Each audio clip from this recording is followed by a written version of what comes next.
Hey guys, welcome back to another video, and today we will be going back in time a bit here. If you remember back to the 18-19 season, specifically the Champions League, Ajax were a shock team, made it all the way to the semi-finals, and only got prevented a spot in the final by away goals against Spurs.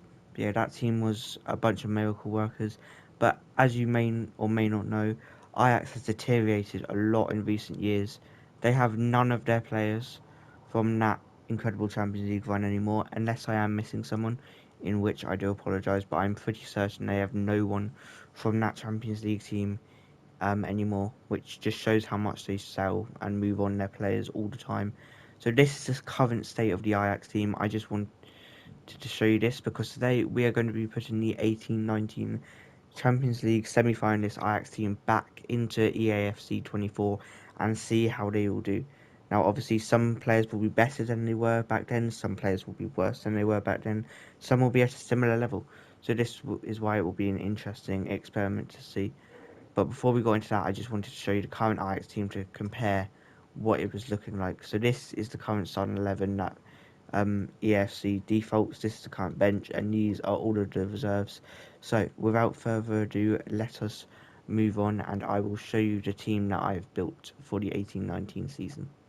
And now this is the side that I have built for the Champions League team. I tried to make it as accurate as possible to the team that started on that night. Obviously, I couldn't find a few players, whether they had retired, whether they were at clubs that weren't in the game. But I've got the majority of the players. The only change I had to make is to replace one guy in the midfield because I just couldn't find him anywhere. So I decided to put Ryan Gravenberch in there because in terms of rating, he was the next best option. But other than that, I'm pretty sure that all of the starting 11 is the same with Anana, Tagliafico, Blind, De Ligt, Mazwari, De Jong, Van de Beek, Ziyech, Tadic, and Dolberg. This is the bench I've made. Again, a few players missing, so I couldn't recreate it entirely. But this is the bench I've made. All of the ones that were in the game, that were on the bench in real life, I've put on there, along with a couple others just to fill the spots. I've recreated the whole team. These are all of the reserves that were there that were in EAFC. So yeah, this is the team. Obviously, a lot of these, all of these, in fact, actually have moved clubs now. Obviously, Anana, De Ligt, and Mazwawi off to Manchester United. Gravenberch off to Liverpool. De Jong off to Barca. All of that. The interesting thing here is to see how some of the biggest wonder kids in the world turned out. Obviously, De Jong, one of the best midfielders now when he's fit. Gravenberch, he had a slow start at life to Liverpool, but he's doing decently well now. De Ligt and Mazraoui both having just signed for Manchester United. Donny van der Beek is probably the biggest example of a wonder kid whose career has died. But yeah, so this is the 18-19 team in this year's FIFA, and now we are going to see how it performs in the league, the cup, and of course the Champions League. And also for this, I have decided to bring back Eric Hard into the job because why not? Just seemed fitting. He was there. He was the mastermind behind that whole thing. So yeah, I will be back with you once we have simmed through the season. And here we are at the end of the season. First thing I see is that my manager rating is dangerously low, which does not seem to be a good sign, but we'll have some optimism. First of all, let's check out the squad. None of the front four going up at all. I think Tadic might have even gone down. De Jong has gone up by 1, Gravenberch stayed the same, De Ligt's gone up by 2, I think. Mazzari's gone up by 1. Blind's gone down by 3, I think. Tagliafico's gone and stayed the same. Anana's gone up by 1. Bench is pretty similar ratings, I'd say. I didn't pay that much attention to the bench, if I'm honest. Before we, yeah, now that's the squad. Let's look at all of these. So, we will look at the league first of all.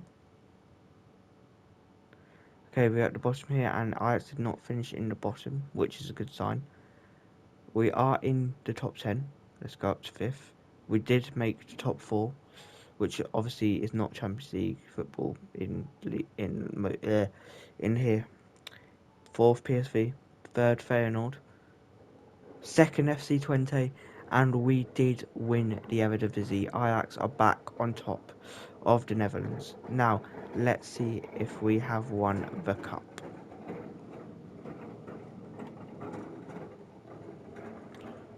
Right, so I actually don't know where Ajax come into it, round 2 by the looks of things.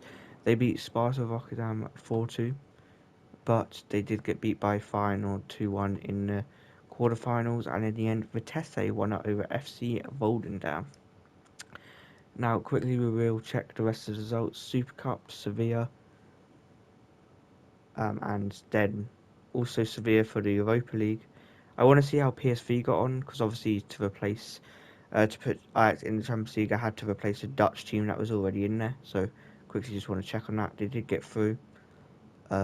Second place though, so we'll have to check. They did beat Braga to get through the round of 16, and then they beat Bakken to get to the quarterfinals. And then they actually did get through to the semi-finals, and it was the eventual winner Sevilla that beat them in the end, so they did quite well. Conference League was won by Frankfurt.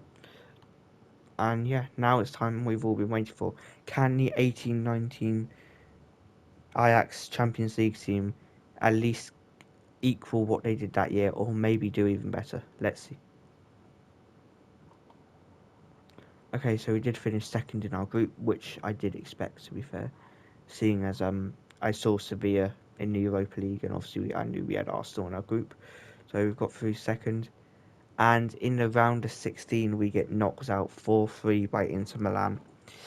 Well, that is kind of a anticlimactic way for the video to end, but it turns out this Ajax team is not as good as it used to be back in the day. Let's see who won in the end. It will be a final between Inter and Real Madrid. So yeah, I don't get why our job is in such trouble though, because we did win the league.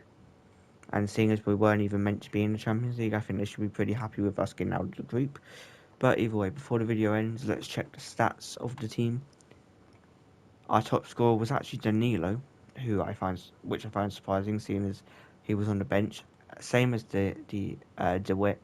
I have a feeling that the AI changed the team around a lot, because obviously I did that, but I just simmed through the season, so the AI chose the team a lot. But yeah, then you've got Ziyech with 11 goals, Van der Beek with 6, Frankie de Jong with only getting 10 goal contributions, even though he's the highest rated player in the team. So yeah, it wasn't a season of sharing goals really. Everyone got about 1, and then other than that, it was just these two with the insane amounts of goals.